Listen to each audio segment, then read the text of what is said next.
and Drug doesn't have that regulatory capacity to regulate GMO. That's my finding. That's my finding. Of your yes. of your 20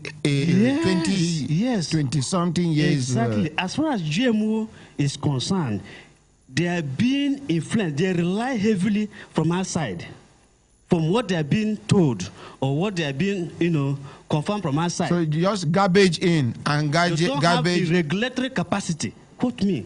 I'm saying it boldly. This is my findings.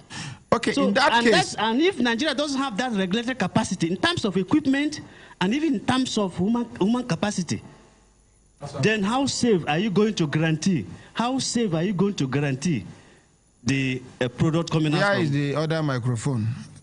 Garanya, write down your points so you won't interrupt him. Sorry. Write down your points. Okay. So continue, okay, sir. Okay. So I wonder how they are going to guarantee. Can I feel to make one request? Okay, sir. As a publisher of Science magazine, Science and Tech magazine, yes. With the content we don't generate today, yes, you can do a special edition. Certainly, sir. And that's why I'm happy. May we please collectively request from him to do a special edition, which we will promote at the end of the day. Those in support say nay. Those against say no. The nays have it. So you are going to do a special edition. Yes. Even if it means Human Rights Radio and Television sponsoring this special edition. We want you to quote everybody. Objectively. Package everything. Yes. Even if this special edition is going to be 100 pages or 150 pages, so be it. We'll push it to the world. Exactly. So the world can understand what we have done here on this day, which is 10th of April 2019. Yes. JJJ support saying the nays have it. Continue, Thank you sir. very much, sir, for that opportunity. I will be glad to do that. Still on that regulatory capacity, I'm surprised, sir, that this type of gathering is holding today, and I don't think anybody from biosafety agency. Is there anybody? I don't know. Yes, Hajia is for biosafety, right? No, it's biotechnology. It's the promoter. Oh. It cannot be. It cannot be. It cannot be. Okay, they are different. They are different. They are different. But they should have they should, okay. Yes. They regulate what we do. They don't. So okay. Why I'm saying so is that it's like national biosafety. Yes, it's like a football match. We are here now in a football match. We have spectators. We have the coaches around. They have the players, but no referee. I don't know how that match. Oh, now them supposed. Yeah, the referee. Are you serious? Yes, they are the referee. What I'm saying is that I benefited when the idea of biosafety bill was being formulated. I benefited from a training organized by ABNA. ABNA is African Biosafety Network of Experts under NEPAD. They sponsored that. They invited me as a journalist. But I didn't know how they got my contact. Maybe where they website. Abuja here, Bolinga Hotel, for a number of days and a number of times, both in terms of biosafety communication, biosafety regulation. I participate in all. And one of the things they mention is that from the onset, the public should not be starved of any information. Otherwise, it's going to create a lot of confusion, which we are seeing today. So every process, every stage, the public should be carried along. And the issue of labeling was, highlighted so much that it gives the consumer. What year was that? That was 2014, 2015. I benefited. I participated in that training. I have documents.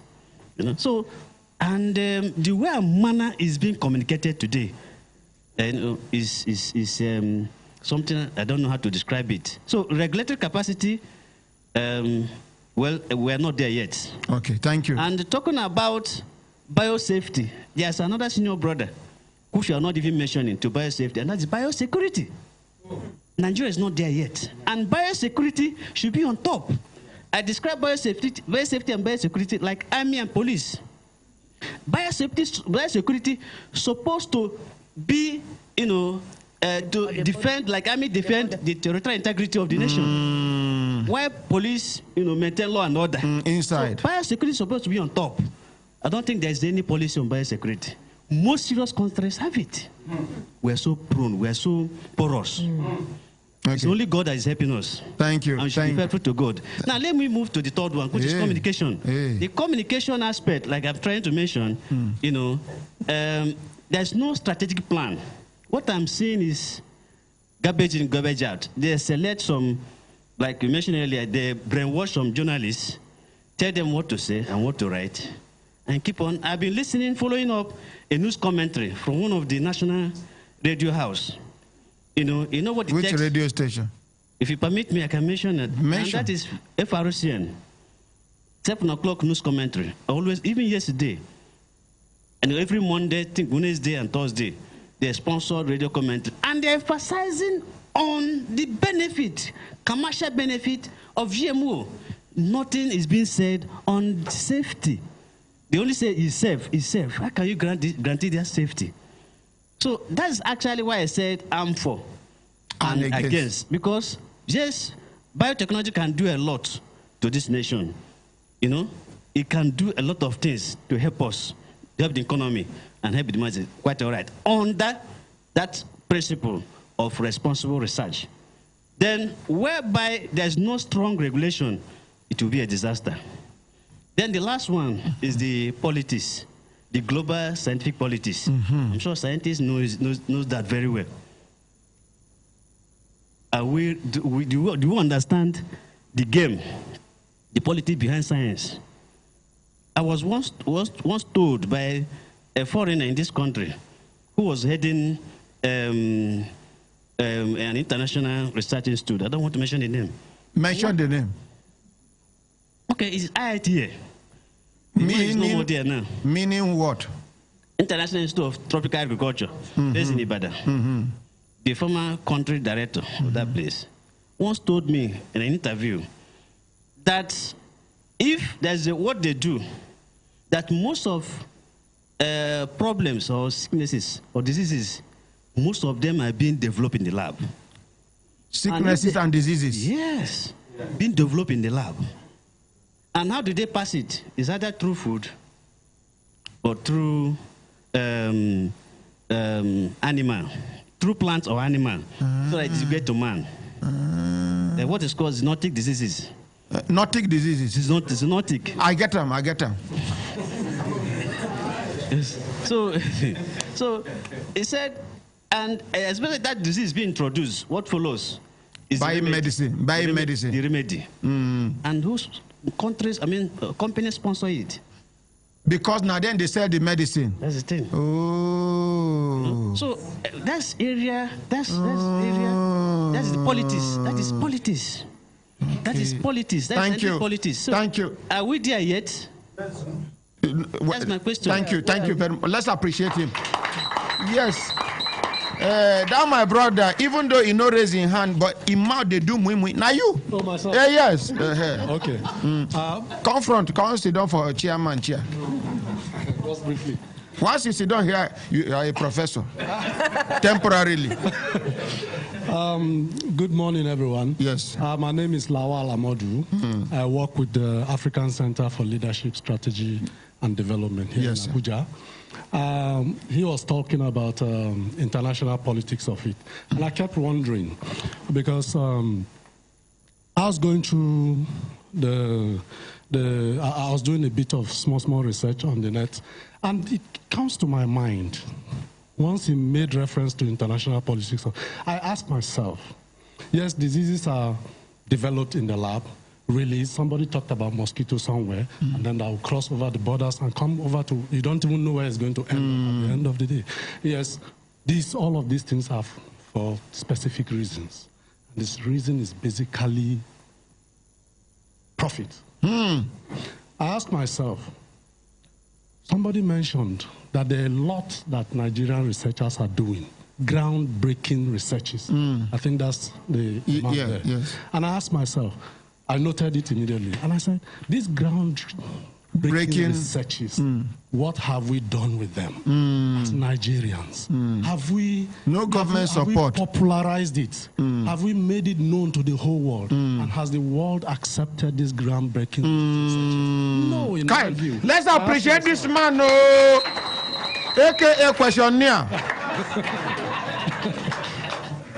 I also said, somebody developed something around HIV/AIDS cure.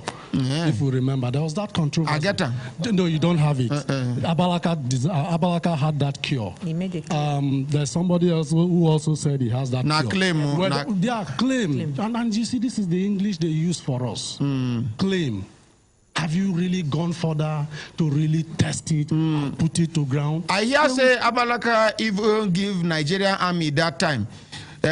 Our soldiers will come back from whether Liberia or beware, they will carry the sickness, come back, say they cure. According to what I hear.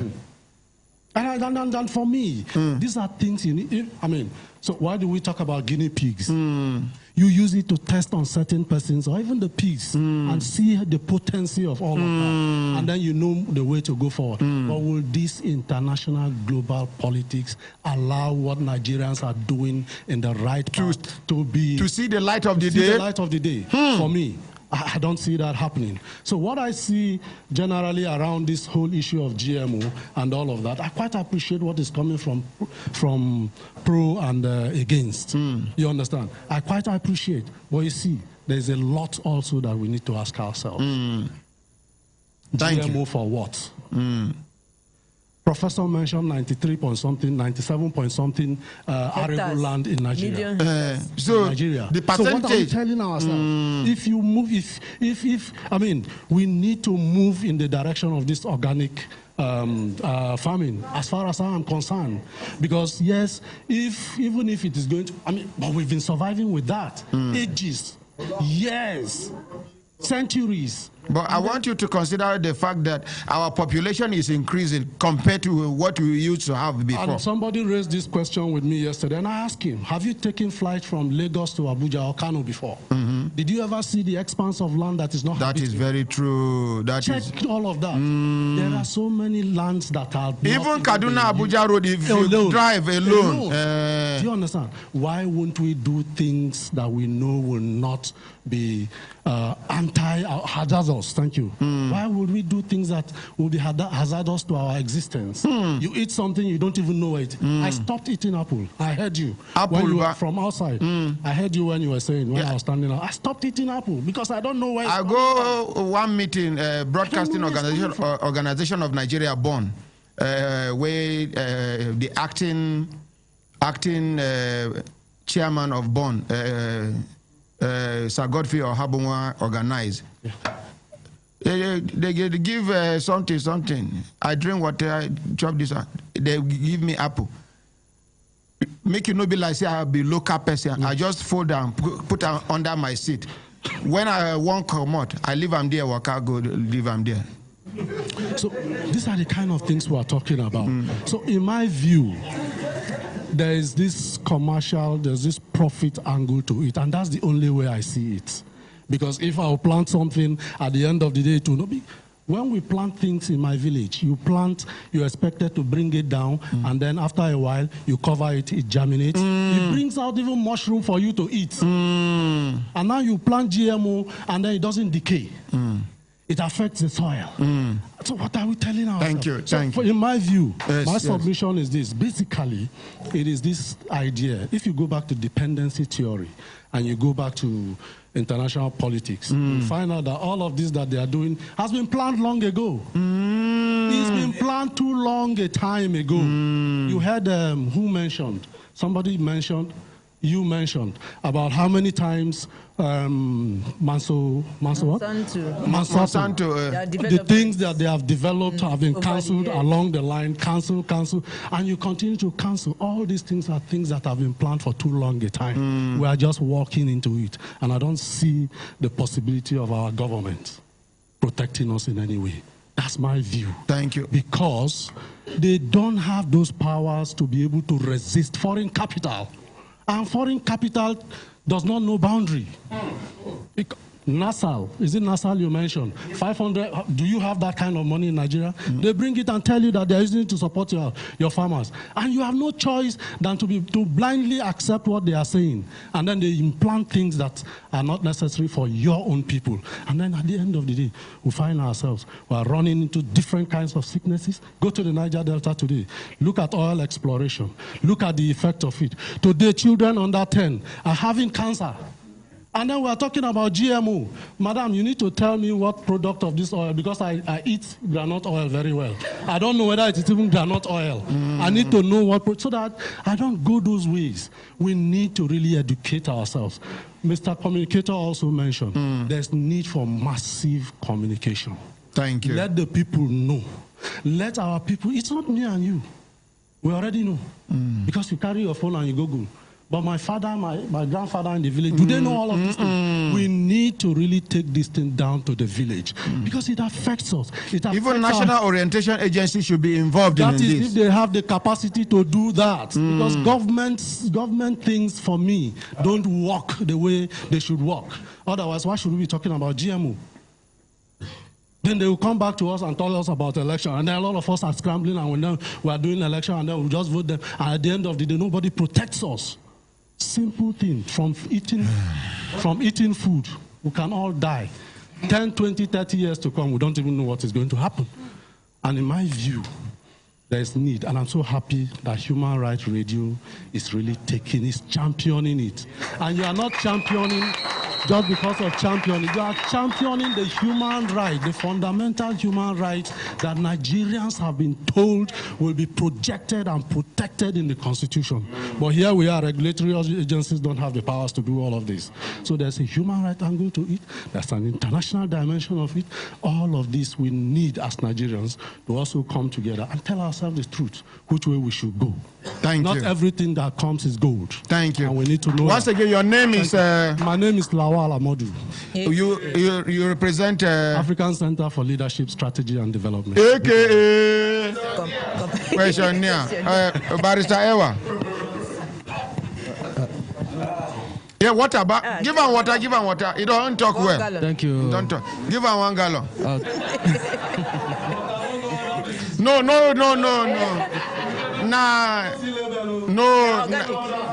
Nah, borehole water we they give you so. It's organic. Thank you, Ordinary Ahmed. I don't listen what has been said, but there's something that is disturbing me. Something is... Introduce yourself. Barrister, what is my name? Of Public Complaints Commission. Your designation. Okay, I'm the Public Relations Officer. He is the Public Relations Officer of the Public Complaints Commission. Public Complaints Commission of Nigeria. So something is disturbing me, and all the things that have been said. That something can be commercially recommended, but health-wise not recommended. Oh, that's wrong. Completely wrong. He's completely wrong. You can't say that. Where anyway? Oga, are we fighting? From the question I raised. Wait now, it go reach your turn. How many hours we don't chop out of 6 hours? Don't go You never go far. After After by 12 o'clock now we do the Lord's Prayer. After the Lord's Prayer, we do news. After news, we come back and continue, and they do. They do now. Yeah, they do. So that something is commercially recommended, but health-wise not recommended. I can't place it. I don't know how to balance this thing. And another thing that is also disturbing me is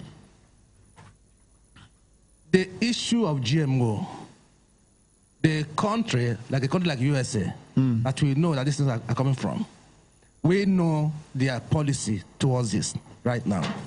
And we have also come to understand, what other countries are doing towards this. Our agencies, some of these things, as it's coming up, it's a global community.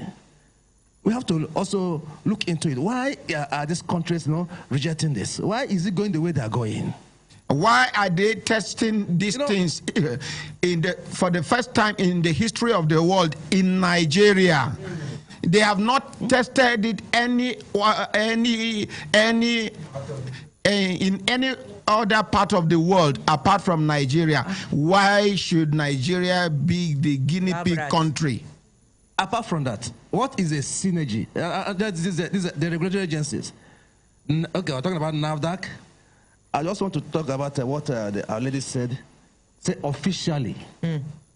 Officially. Officially. Not been. It's not there. Officially. Officially. But we know it's everywhere. And people are consuming this thing. And when you look at some of the products, you see NAFDAC approved. What is going on? And it's unofficial, but NAFDAC approved. With NAFDAC number, NAFDAC registration number. That number then. Ordinary President, when they talk about regulatory capacity, I really was very, very impressed, because that's the major challenge we have here. You have a regulatory organization. What they just do is that they sit down and collect licensing fee. You see NAFDAC number in bread, and you ask how many times have they even gone back to see whether what was presented when application was approved is still what they are doing. You see NAFDAC number in water, pure water. Pure water. You see NAFDAC number in medications only when there are issues. Maybe 200 children killed, then NAFDAC will go quickly and confiscate all the medicines. The way Pfizer do for Canada. So that's when you will see them. You ask, are they just there to issue out numbers to those who can afford to pay? Or are they equipped to do analysis on what they are issuing out numbers for? If they are equipped, do they do it as they should do it? Is this supposed to be a one-off thing, or is this supposed to be something they will keep doing from time to time, particularly when it concerns food? So we really need to look at our regulators, how they are working, particularly in the issues that have to do with health. Thank you. Thank you. My brother here been one talk.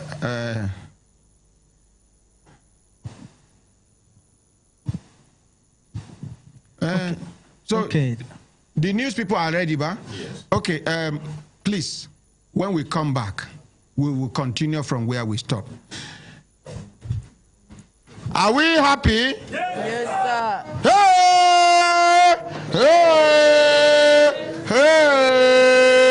Hey, we dey come, we no go take. The program never finish.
Human Rights Radio and Television 101.1 is a family station.